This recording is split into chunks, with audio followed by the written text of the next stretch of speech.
Ayan lakay, ubusin natin itong mangga natin. Kain tayo. Shout out kay Sarge Alma din, ang tamis ng mangga mo.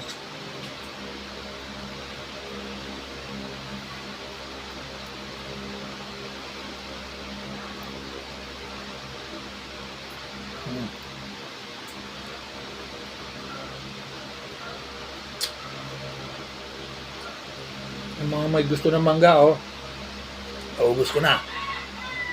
Isang mangkok. Ito kanina.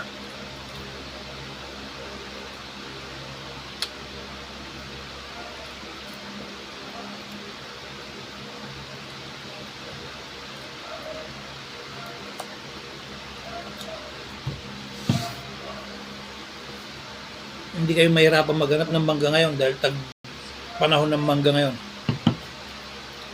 Kaya pag pumunta kayo sa palengke, may mangga kaagad doon. Ayan. Shout out sa lahat. Tapos na tayo kumain ng mangga. Ayan. Tapos ngayon, maghugas na tayo. Tapos na tayo eh. Ayan o, may puti. Kumbaga sa, sinyalado yan.